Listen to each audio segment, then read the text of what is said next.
afternoon and welcome to the Midday News.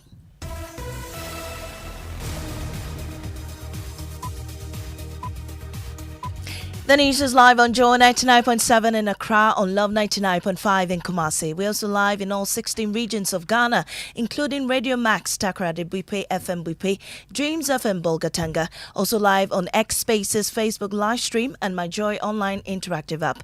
The Midday News is sponsored by Petrosol, your clean fuel in full quantity. Petrosol, always a delightful experience. Also brought to you by Duroplus Ghana Limited, producers of quality PVC and HDPE pipes and water tank, the only water storage tank with a level indicator. Where Duroplus goes, water flows. Coming up, President Akufo-Addo gives GRA the go-ahead to continue the implementation of its downstream petroleum audit contract with SML after KPMG submitted its report. We have details plus tell you why the president is skeptical about SML contract in the upstream sector and bring you reactions. Also, senior presidential advisor says it is possible to publish a load shedding timetable as the erratic power supply situation worsens, but says it's only the energy minister that can get it published. By something which can be done, because what you have and what you have to use, and then the spread. Because the power is being generated at certain quarters, it has to be distributed throughout the whole country. Because generally it's to Minister of Energy to publish the rationalization of the power.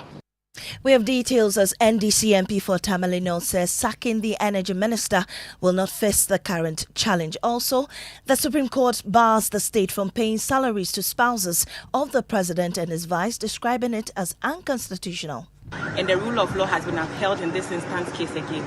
That is also giving us the assurance that the Constitution is still in force and it's been upheld by the judiciary. And I'm very, very happy. We have details of that in sports. Ghana's heroes from the 2023 African Games are growing impatient over unpaid bonuses more than a month after winning medals for the country.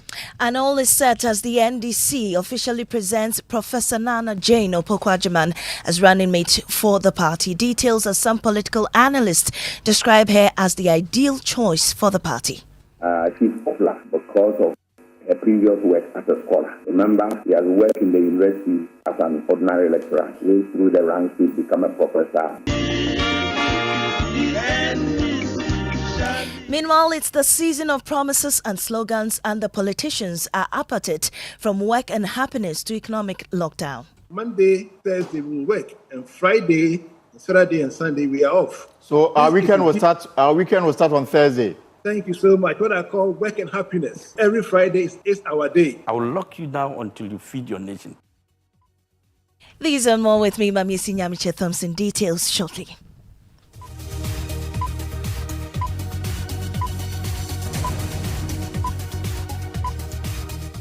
And this afternoon, President Akufo-Addo has given the Ghana Revenue Authority the go-ahead to continue implementing its downstream petroleum audit contract with Strategic Mobilization Limited (SML). This decision follows an audit conducted by KPMG on the instruction of the President after an investigative piece by the Fourth Estate, which claimed the deal was siphoning billions of cedis from the state coffers for no real work done.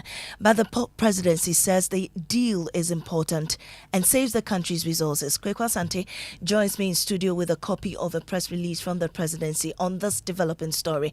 Kweku, first, what was KPMG's recommendation on the matter? Well, Maame, KPMG makes 9 findings and proceeds on these findings to make some 5 recommendations. One is that the government, acting through the Ministry of Finance and GRA, can actually terminate the contract with or without cause upon giving 120 days notice written before the effective date of termination stated in the termination notice. Upon the termination, however, the government may be liable to pay SML for services already completed. Again, in the event of termination without cause, the government becomes liable to pay SML a return on investment equivalent to the fair value of SML's investment in the respective contract, and the total investment value in the contract for the transaction audit and external price verification services amounts to $44 million. The total investment in the contract for upstream and downstream audit and mineral audit amounts to $133 million, and that is the total investment valued for all the services provided for SML by GRA amounts to some $133 million. So if government were to contract this, to cancel this contract, that is how much they will be paying to SML for its investment. The upstream petroleum and minerals audit could also be a major source of revenue for the state, and if there are leakages, the impact could be significant. Therefore, KPMG recommended reviewing these services by conducting a comprehensive needs assessment. Again, they recommend monitoring and evaluation of the services offered by SML should be done periodically in the contract. Well, what's the president's response to these recommendations? Well, according to this press release put out by the Communications Directorate of the Jubilee House, they say that the president has accepted the recommendations of KPMG and made the following directives. First, that the upstream petroleum audit and minerals audit services that has not yet been commenced and no payment since made in respect of these services, this contract may be terminated. And that is the decision of the president. Okay. However, given the upstream petroleum audit and minerals audit services could prevent significant revenue leakages, the president has directed that the ministry and GRA conduct a comprehensive technical needs assessment, value for money assessment before entering into that contract. Again, the transaction audit and external price verification services may also be terminated. However, this is the meat of the investigation conducted by the Fourth Estate. And that is what the Fourth Estate alleged the state was losing billions from. Here, the president actually gives SML and GRA the go-ahead to continue with this contract. The presidency says there is a clear need for the downstream petroleum audit services provided by SML. GRA and the state have benefited from these services since SML commenced providing them. There has been an increase in volumes of 1.7 billion litres and an increase in tax revenue to the state of 2.45 billion cedis. And so the president says by virtue of this, he has clearly made a need assessment that this particular contract is needed and the GRA should continue. But what has been the reaction from civil society groups? Well, we know Imani Africa, ASEP, have been speaking about this. There's a statement from Imani's Honorary Vice President Bright Simmons.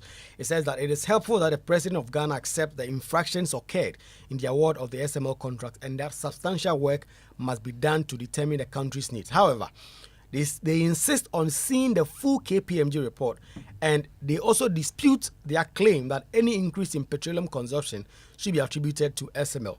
Multiple petroleum economists are on standby to prove that no gains in consumption value can be attributed to SML. Thank you so much, Kweku Asante. We'll definitely be delving more into this developing story in subsequent bulletins. Now, former senior minister, now senior presidential advisor, Yao Osofo-Maafo, says it is possible to publish a load-shedding timetable in the face of the current erratic power supply.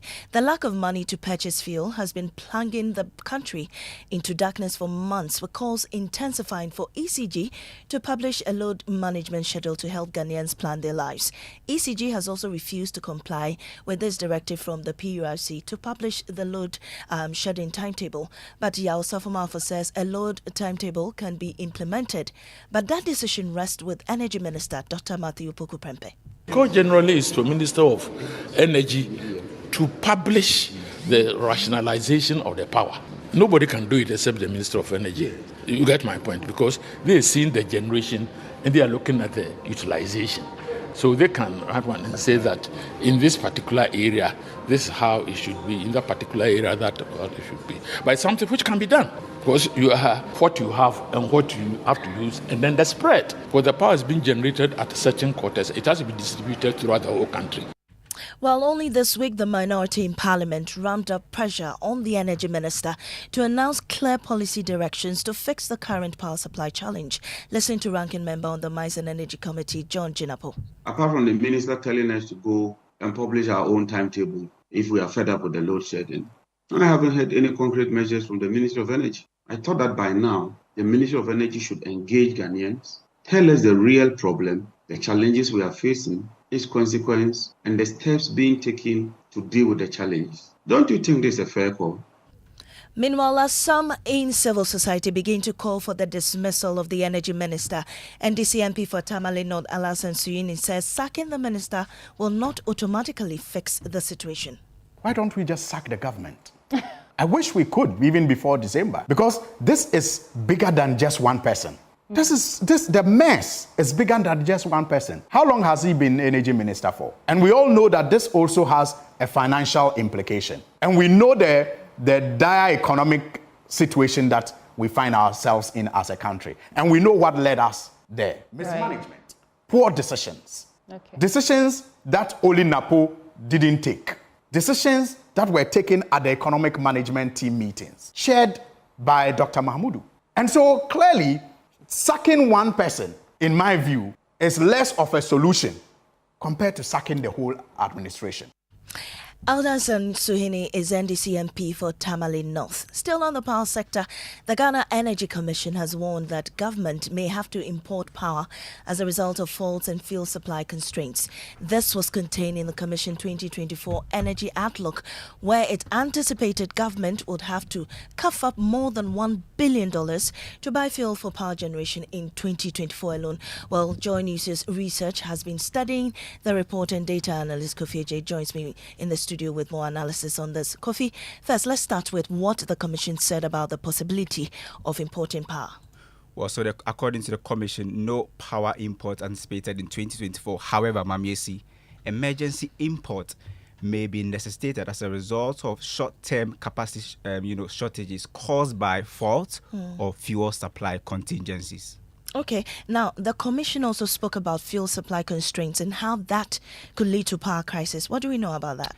Well, in 2024, according to the Commission, natural gas will remain the predominant fuel for thermal power facilities.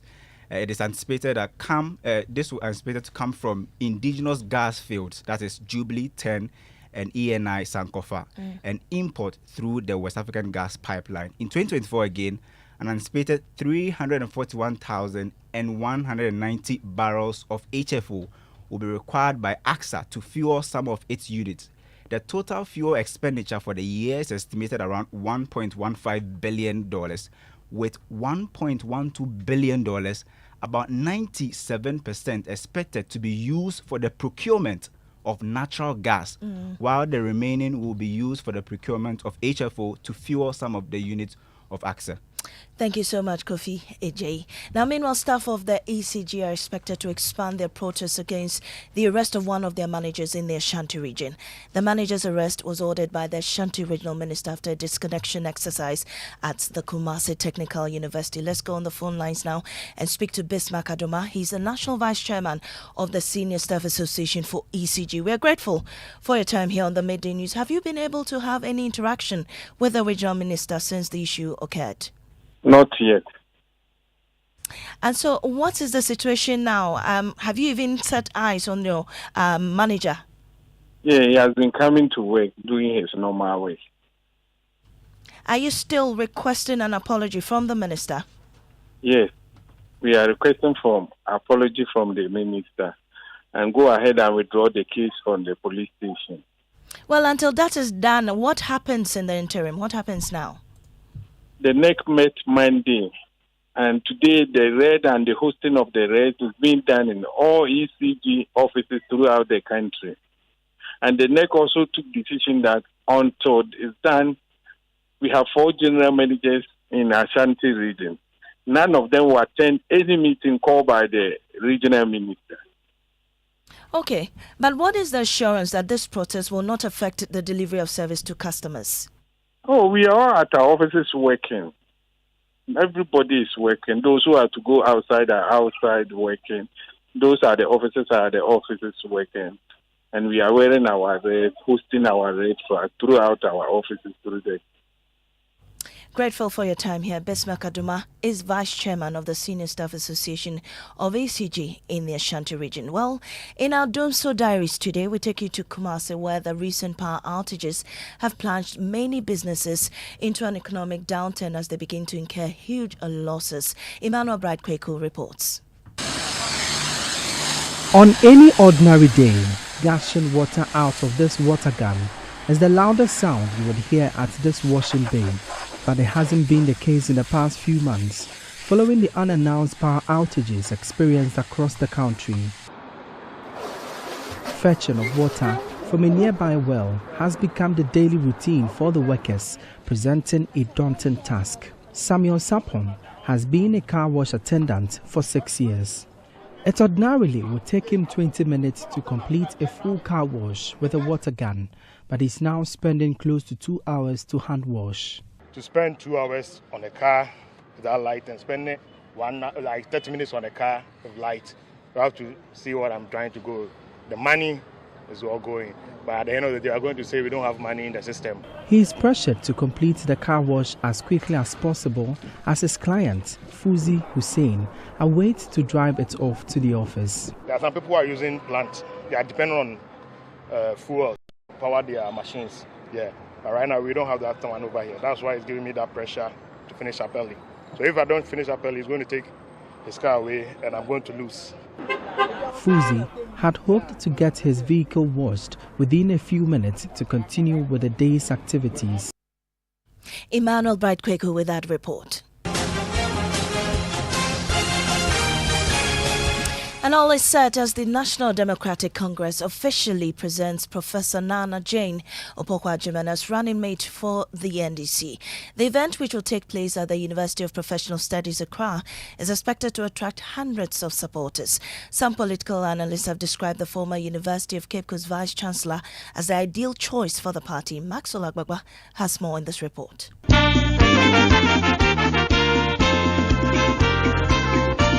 It is the year 2020. Hundreds of NDC supporters have gathered for the unveiling of Professor Nana Jane Opoku-Agyeman as the running mate of John Dramani Mahama. Fast forward, it is 2024 and she's been maintained as the running mate for the NDC.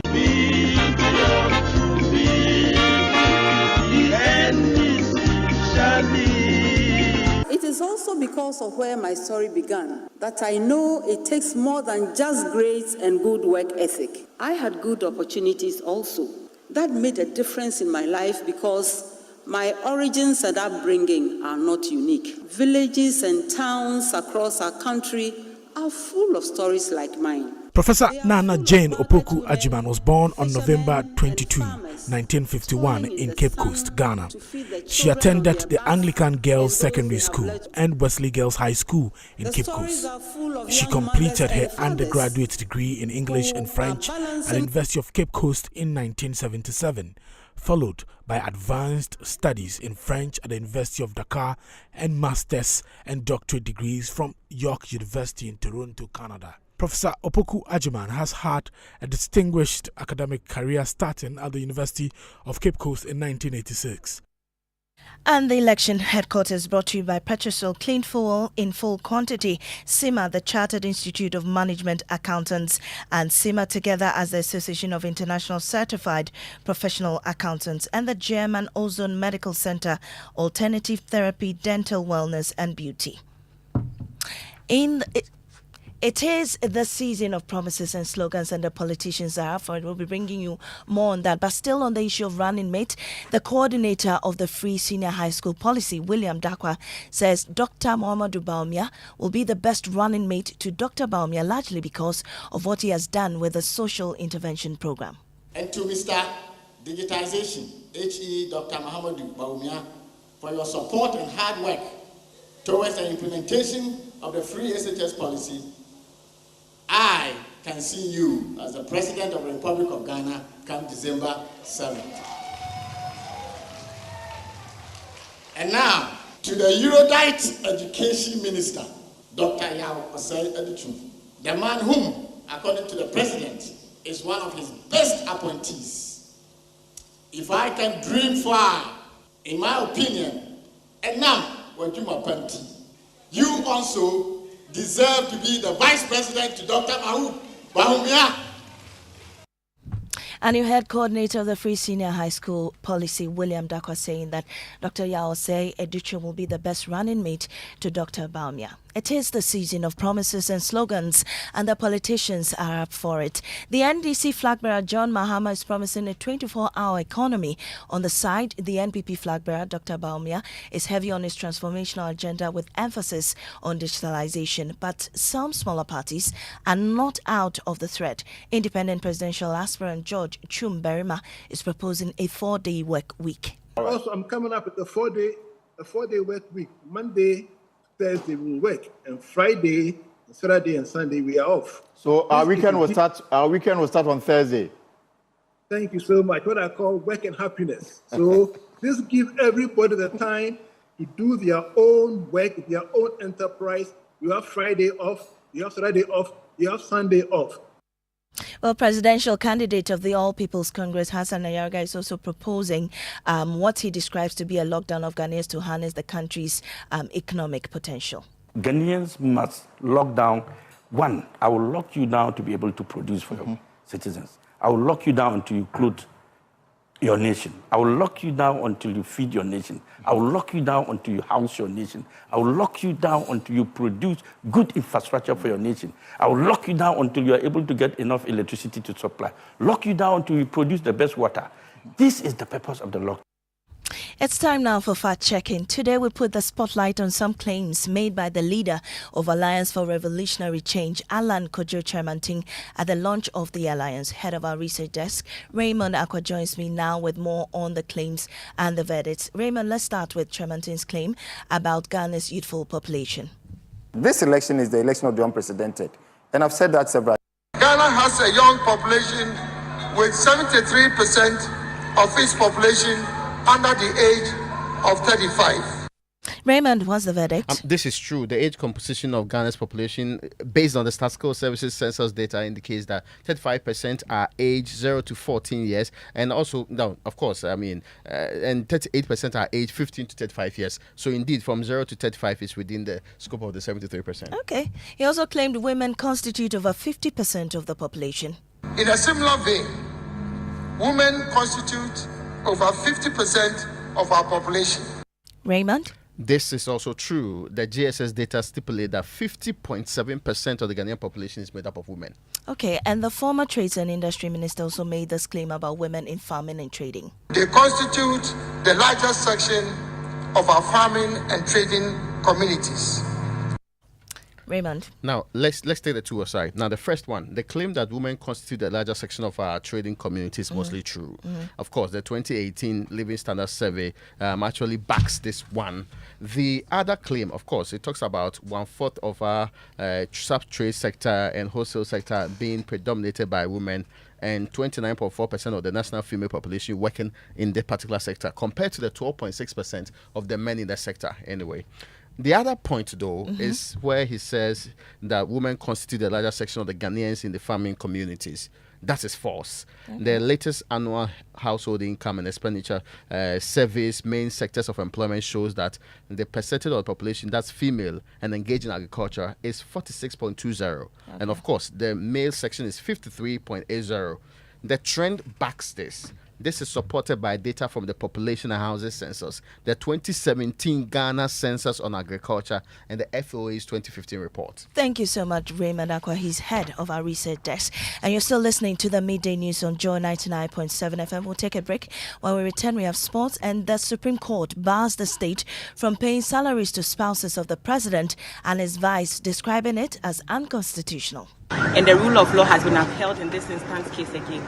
That is also giving us the assurance that the Constitution is still in force and it's been upheld by the judiciary.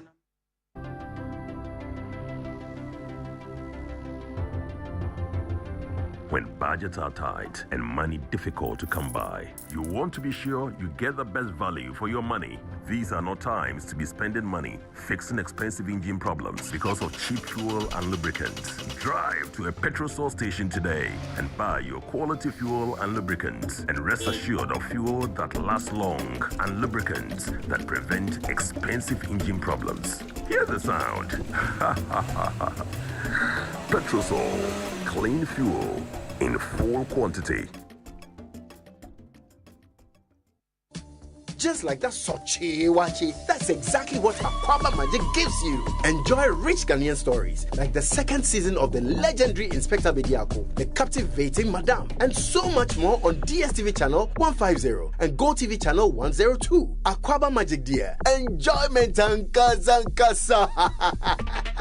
Now available on DSTV Access and GoTV Plus. Akwaba Magic, Ghana's most loved storyteller.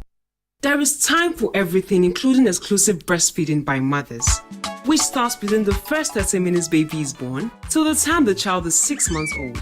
Grandma, Grandpa, husbands. let's all come on board Good Life and insist that our child takes only breast milk for the first 6 months. No food, no water, no gripe water. Breast milk has all the nutrients the child needs to grow strong and healthy. So I ask, how is your good life? Remember that exclusive breastfeeding for 6 months is best for baby, and good growth starts with right nutrition at birth. Good Life, live it well. It's an everyday thing. Good Life from Ghana Health Service and partners with support from USAID.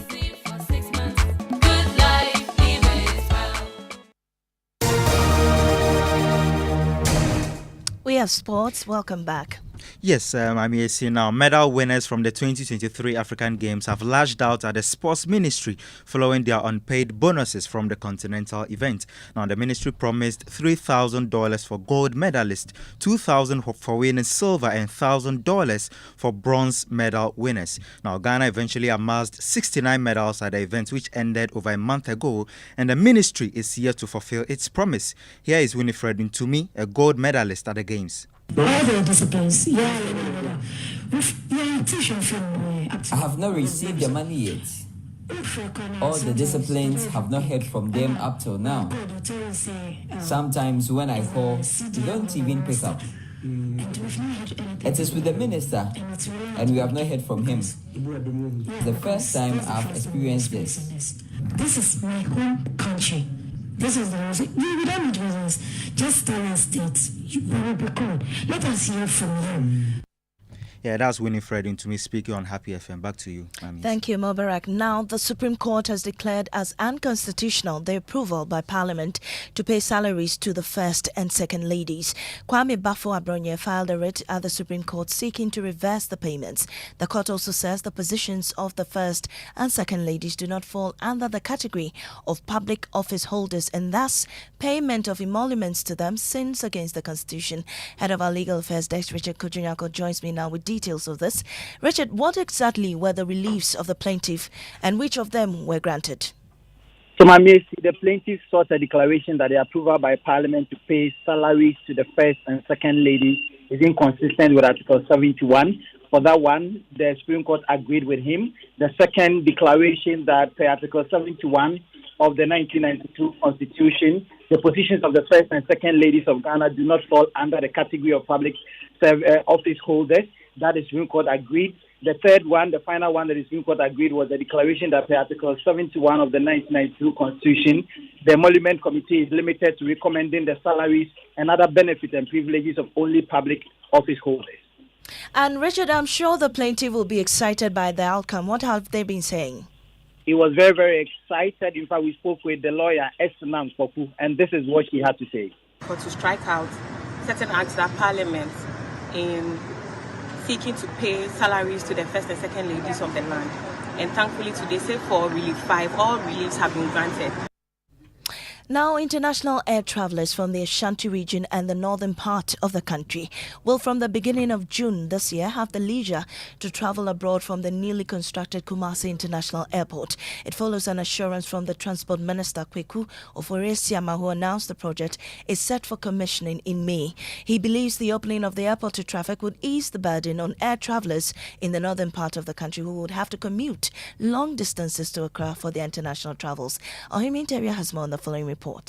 Construction works on Phase 2 of the Kumasi International Airport over a 30-month period started in 2018. The modern airport, which means International Civil Aviation Organization, ICAO standards, is expected to be named after the 13th Ashanti King, Sir Osei Ajimai Prempeh I. With Phase 3 expected to be completed in September this year, it will allow for the use of boarding bridge, extension of the existing runway and its associated aeronautic ground lighting system, as well as fire station and air traffic control. Ohimi Interior with that report, and that brings us to Max and Jackie. What's trending? KPMG is trending, and that's because the president has taken action on the KPMG report on the SML and GRE contract. Well, Onion Cider says, I'm tired of pretending to know what KPMG means. Should I put you on the spot? Well, it's the abbreviation of the names of some of the principal founding members. Yeah, so yeah. Poisonous Tips says after Manasseh and his people blew the SML alarm and KPMG was asked to investigate, it has come out the fourth estate was right after all, and the laws of this nation was breached. But guess what? They will all walk free men. And then this one here from Alfred, call me Alfredo. He says, if Ghana's president genuinely values transparency and accountability, he should release the full KPMG report on the questionable SML revenue assurance contract, which was awarded. All right. So Kim Promise is also trending. And so there are pictures and videos of him circulating. And in that picture, he was dressed in a traditional outfit. I think I saw him. Is he getting married? You know that. So people have been asking that question. That's why he's trending. And in that video, it looks like Sarkodie was the best man. The best man. But do we know if he's getting Well, married? yeah, we don't know. So there's been so many speculations on that. Yeah, we understand actually that it's a music video. That's what we're hearing. Very convincing, I see. Yeah. But well, you have a song from Kim Promise.